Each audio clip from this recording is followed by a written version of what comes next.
বসন্তের প্রকৃতি যখন নানান রঙে রঞ্জিত, তখন বাঙালির মনে দোল পূর্ণিমার এক চিরাচরিত ছবি ভেসে ওঠে।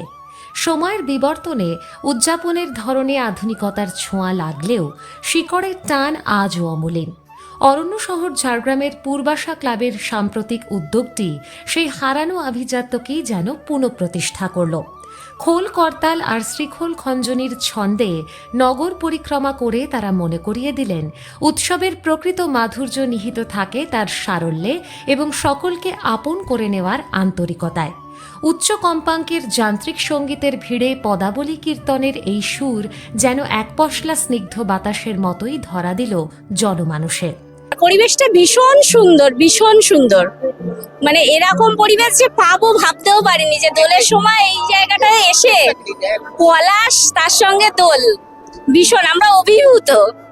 আমরা এসেছিলাম এখানেতে, ভেবেছিলাম হয়তো শুধু ঘুরে চলে যাবো, হয়তো এখান থেকে হয়তো দোলের হয়তো সেই স্পর্শটা পাবো না, কিন্তু এত সুন্দর যে একটা দোলের আবহাওয়া এখানে তো রয়েছে, মানে এটা আমরা আশা করিনি কখনোই। রাস্তা দিয়ে আমরা যাচ্ছি, সেখানে পূর্বাশা ক্লাব আছে।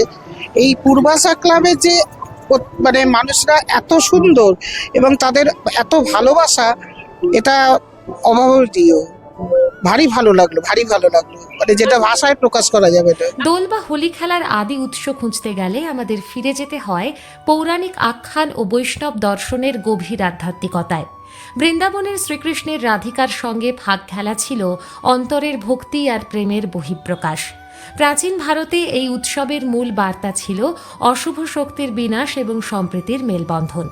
সেই যুগে কোনো কৃত্রিম কোলাহল ছিল না, ছিল কেবল ভেষজ আবিরের নির্মল ছোঁয়া আর প্রীতি বিনিময়ের এক নিবিড় সামাজিক বন্ধন। পূর্বাশা ক্লাবের সদস্যরা সেই প্রাচীন ধারাকেই নবরূপে বর্তমান প্রজন্মের কাছে উপস্থাপন করলেন, যেখানে আভিজাত্য আর ভক্তি মিলেমিশে একাকার।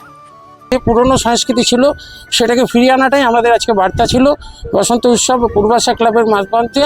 যে আমরা যে নগর যে কীর্তন হয়, সে কীর্তনকে নিয়ে আমরা একসঙ্গে মিলিতভাবে প্রত্যেকটা পরিবারের কাছে আমরা মিট করি এবং যাই। এবং যারা আজকে ধরুন কাজের সূত্রে, যারা দোকানদার, যারা ডিউটি করছে, যারা রেলের লাইনে কাজ করছিল, তারা যেরকম আজকে হোলি খেলতে গিয়ে পাচ্ছে না কিছু কার্যক্রম বাতিলের জন্য, তাদের কাছে সঙ্গে গেছি, তাদের কাছে যে তাদেরকে আবির মাখিয়ে তাদেরকে একটু করে মিষ্টিমুখ করিয়েছি।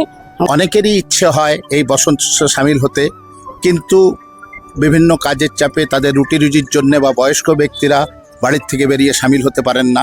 আমাদের আজকের এই নগর পরিক্রমা পালনের উদ্দেশ্যই ছিল তাদের কাছে পৌঁছে যাওয়া, তাদেরকেও এই বসন্ত উৎসবে সামিল করা এবং তাদের সাথে বড়দের পায়ে প্রণাম দিয়ে ছোটদেরকে গালে রং মাখিয়ে মিষ্টিমুখ করে এই সৌভাতৃত্ব ও মৈত্রীর উৎসব পালন করা।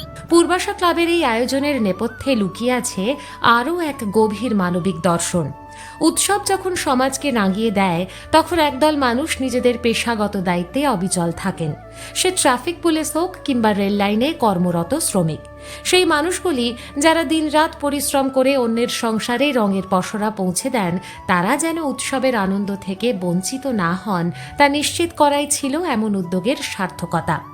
কর্মব্যস্ততার মাঝেও তাদের গালে সযত্নে আবির ছুঁয়ে দেওয়া এবং মিষ্টিমুখ করানোর মাধ্যমে এই বার্তা প্রতিষ্ঠিত হলো যে উৎসব আসলে সবার।